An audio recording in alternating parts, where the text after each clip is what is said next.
गाब्बासो आखाइखौ बोखार आरो बेखौ खनबा स्क्रिनाव एटिएमफ्राव दालाय फैसा बख'बा ओरै गवा होमबा बे नांगोलनि पिक्सार ओंखारगोन। बे नांगोलनि पिक्सारा ओंखारदोंना ओंखाराखै, नों नांगोलाव थुनाया नांगोलनि पिक्सारा ओंखारदोंना ओंखाराखै बेखौबो मोजाङै नोजोर होदो। जुदि नांगोल थुनायाव ट्रेक्टर गदोंबा बे अफिसारखौ बुंदो दा बे एमएलए फोरनो हरनाय बे अरुणोदयआ जोंना मा जादों, सोरबा आवगाय मोनजाबाय थाग्राना फैसाया हाबाखै। दा बे फैसा हाबैखौ मा होनदों, जोंनि डिपिएफखौ नांगोलखौ दाननानै होदों होनदों।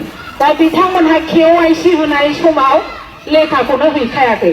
गाबोननि जानो गोनां भट बिनि सायाव नोंथांमोननिसिम मोनसे आपडेट भिडिअ लानानै फैलायबाय। नोंथांमोना भिडिअखौ फारसेनिफ्राय फुल नायलांबानो जाबाय। गाबोननि भट माबायदियै होनांगौ नोंथांमोना भिडिअखौ फुल नायलांबानो जाबाय आरोना, होमबानो मिथिनानै मोनगोन। आरो बेजों लोगोसे जिथुनाखि दाखालि बावै दावराव सोलिबाय थानाय जिथुनाखि अरुणोदय दाननाय बिनि सायावबो नोंथांमोननिसिम नैबे भिडिअखौ लानानै फैदों। नोंथांमोना भिडिअखौ फुल नायलांबानो जाबाय। आरो गोबाङानो दा सोरनो भटखौ होगोन बेखौ दा कनफिउस जानानै दङ जानो हागौ आरोना। बिनि थाखाय नोंथांमोना दिनैनि हरसेखौ एसे सानबावबानो जाबाय सोरनो होनाया मोजां जागोन। ओमफ्राय दा नैबे भिडिअखौ फुल नायनानै लाग्रो, मा बुंदों नोंथांमोना फार्स्टआवनो नैबे भिडिअखौ फुल नायलांबानो जाबाय। आरो जिथुनाखि गाबोननि जानो गोनां भट बियो मोजाङै मोजां थाङो। गाब्बासो आखाइखौ बोखार आरो बेखौ खनबा स्क्रिनाव एटिएमफ्राव दालाय फैसा बख'बा ओरै गवा होमबा बे नांगोलनि पिक्सार ओंखारगोन। बे नांगोलनि पिक्सारा ओंखारदोंना ओंखाराखै, नों नांगोलाव थुनाया नांगोलनि पिक्सारा ओंखारदोंना ओंखाराखै बेखौबो मोजाङै नोजोर होदो। जुदि नांगोल थुनायाव ट्रेक्टर गदोंबा बे अफिसारखौ बुंदो बे आं नांगोलसो थुदोंमोन ट्रेक्टरसो गदों, बे मेसिना मा जादों फालाय मोजाङै नायद', आं नङाबा दावराव खालामगोन। बेफोरबायदि बुंनो हानाय साहसबो जानांगोन जोङो। दा बेबायदि नङाबा जोङो बे इउपिपिएलखौ माब्लाबाबो फैजेननो बा फोजोबनो हानाय नङा। जों बेखायनो साफ्रोमबो गोख्रों जानांगौ, आं बेखौनो खावलायनानै अरुणोदयखौ एसे बुंनो थिनदों सारा। जोंना आइजोफ्रा अरुणोदय मोनदोंना, जोंनि स्टेट गभर्नमेन्टनि मोनसे आसनि, बियो मोनसे बिथांखि एमएलए फोरनो हरो। दा बे एमएलए फोरनो हरनाय बे अरुणोदयआ जोंना मा जादों, सोरबा आवगाय मोनजाबाय थाग्राना फैसाया हाबाखै। दा बे फैसा हाबैखौ मा होनदों, जोंनि डिपिएफखौ नांगोलखौ दाननानै होदों होनदों। दा बिथांमोनहा केवाइसि होनाय समाव लेखाखौनो हैखायाखै। दा बिनि थाखायनो मोनाखिसै।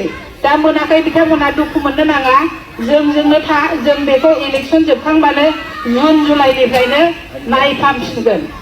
आरो दा सोरहाबा